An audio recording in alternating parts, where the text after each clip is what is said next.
Assalamualaikum warahmatullahi wabarakatuh. Kembali lagi dalam pelajaran IPS, Ilmu Pengetahuan Sosial. Hari ini meskipun dalam keadaan pandemi, kita harus tetap semangat belajar. Dan kalian anak-anak Bapak harapkan harus tetap semangat belajar walaupun kalian berada di rumah, karena belajar itu adalah hak untuk semua anak. Nah, pada kesempatan kali ini sebelum kita mulai, alangkah lebih baiknya kita berdoa terlebih dahulu. Berdoa menurut kepercayaan agamanya masing-masing. Mulai. Ya, selesai.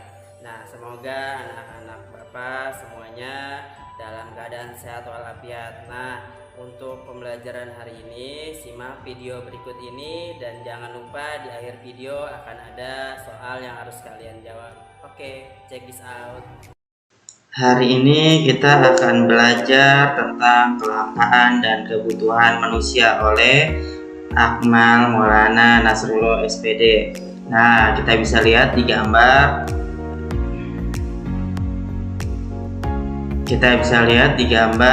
Ada sepatu, komputer, HP, baju. Nah, disitu ada kebutuhan dan tingkat kelangkaannya masing-masing. Selanjutnya yaitu ada standar kompetensi, memahami permasalahan ekonomi dalam kaitan dengan kebutuhan manusia, kelangkaan, dan sistem ekonomi. Kompetensi dasarnya itu mengidentifikasi kebutuhan manusia.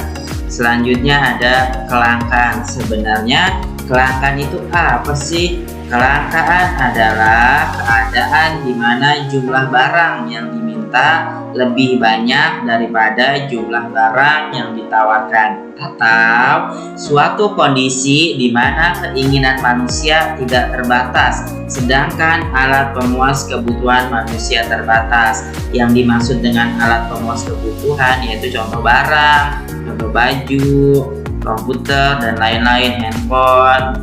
Selanjutnya yaitu ada faktor penyebab kelangkaan. Nah, ada yang pertama ada keterbatasan sumber daya, kedua perbedaan letak geografis, yang ketiga pertambahan jumlah penduduk, yang keempat keterbatasan jumlah penduduk produktif, yang kelima ada bencana alam. Selanjutnya kebutuhan manusia. Nah, kebutuhan manusia itu apa sih? Kebutuhan manusia adalah hasrat yang timbul dalam diri manusia yang jika tidak terpenuhi dapat mempengaruhi kelangsungan hidupnya. Selanjutnya ada faktor-faktor yang mempengaruhi kebutuhan manusia. Ada kondisi alam, yaitu perbedaan kondisi alam yang terdapat di berbagai wilayah pasti berbeda. Contohnya, orang yang tinggal di daerah tropis senang menggunakan pakaian tipis karena udah panas, kalau pakai pakaian tebal tambah panas. Sedangkan yang terbuat dari orang yang memakai pakaian tebal biasanya berada di tempat dingin. Yang kedua ada peradaban. Kebutuhan manusia meningkat seiring dengan meningkatnya peradaban. Contoh, pada zaman purba manusia tidak membutuhkan alat komunikasi jarak jauh dan transportasi yang cepat karena bagi dia bertahan hidup adalah hal yang mutlak.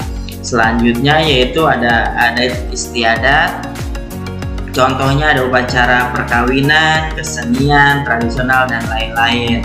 Yang keempat ada agama dan kepercayaan. Contohnya orang yang beragama Hindu tidak akan makan daging sapi karena sapi dianggap binatang suci, sementara orang Muslim tidak akan makan babi karena dianggap haram. Yang kelima ada pendidikan. Contohnya semakin tinggi pendidikan, semakin tinggi pula kebutuhannya. Selanjutnya ada pekerjaan. Contohnya petani butuh cangkul untuk menggarap sawah, sedangkan guru butuh buku pelajaran untuk mengajar. Yang ketujuh ada penghasilan. Semakin tinggi penghasilan seseorang, akan semakin pula kebutuhan mereka. Yang ke-8 ada usia. Bayi butuh susu, anak butuh makan nasi, dan seterusnya. Selanjutnya ada macam-macam kebutuhan. Nah, kita lihat menurut intensitasnya, yaitu ada kebutuhan primer, kebutuhan yang harus dipenuhi. Jika tidak terpenuhi, dapat mengganggu kelangsungan hidupnya. Contohnya ada pangan itu makanan, sedangkan sandang itu pakaian, dan papan itu rumah. Nah, berikut gambar-gambarnya. Selanjutnya yaitu ada kebutuhan sekunder, kebutuhan yang timbul setelah kebutuhan primer. Contohnya ada telepon dan juga angkutan umum. Selanjutnya ada kebutuhan tersier, kebutuhan yang akan barang mewah, contohnya mobil mewah dan kapal pesiar. Nah, kebutuhan tersier ini tidak tapi dibutuhkan oleh orang-orang sebenarnya cuma prestis. Sedangkan kebutuhan menurut waktu yaitu kebutuhan sekarang, kebutuhan yang harus dipenuhi sekarang juga. Contoh obat bagi orang sakit. Kebutuhan yang akan datang yaitu kebutuhan seperti tabungan. Nah, contohnya ada lagi kebutuhan menurut sifatnya. Kebutuhan jasmani yaitu kebutuhan yang terhubung dengan jasmani atau fisik. Contoh makan, berolahraga, dan juga istirahat. Nah, dilihat situ ada gambar orang lagi jogging. Lanjut ada kebutuhan rohani yaitu kebutuhan yang bersifat rohani, kebutuhan dengan jiwa manusia, contohnya beribadah menurut agamanya, bersosialisasi, rekreasi, dan hiburan. Selanjutnya ada macam-macam kebutuhan menurut subjeknya. Ada kebutuhan individu yaitu kebutuhan perseorangan atau individu, contohnya kebutuhan akan alat bantu dengan kacamata, roda, kursi. Terus ada kebutuhan kolektif yaitu kebutuhan bersama dalam suatu masyarakat. Contoh yang dimanfaatkan untuk kepentingan bersama itu ada jalan raya, rumah sakit, dan juga sekolah. Lanjut ada kebutuhan menurut subjeknya. Selanjutnya ada menurut waktu, kebutuhan sekarang, kebutuhan yang harus dipenuhi sekarang juga. Contohnya bagi obat orang yang sakit. Nah, disitu ada obat gantengin. Bagi orang yang butuh obat itu bisa pesen. Lanjut kebutuhan yang akan datang, kebutuhan yang pemenuhannya dapat dilakukan di masa yang akan datang. Contohnya tabungan. Lanjut, mengapa sih kebutuhan dan keinginan manusia selalu bertambah? Yang pertama ada kebutuhan yang selalu muncul berulang-ulang. Contohnya ada makan, minum, bahan bakar, dan lain-lain. Yang kedua, kecenderungan manusia untuk selalu ingin mencoba hal-hal yang lain. Yang ketiga, dengan semakin bertambahnya populasi, maka permintaan akan kebutuhan dan keinginan juga bertambah. Yang keempat, gencarnya iklan yang mampu membuat orang menginginkan barang-barang yang awalnya mungkin kurang diperlukan.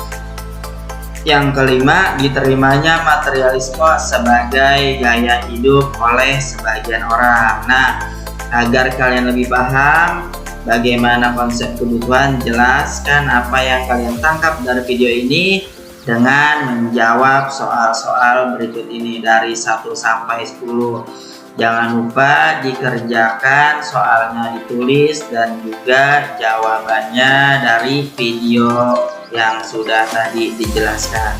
Bisa langsung dikirim ke gurunya. Itu saja yang bisa Bapak sampaikan. Billahi taufiq wal hidayah. Assalamualaikum warahmatullahi wabarakatuh.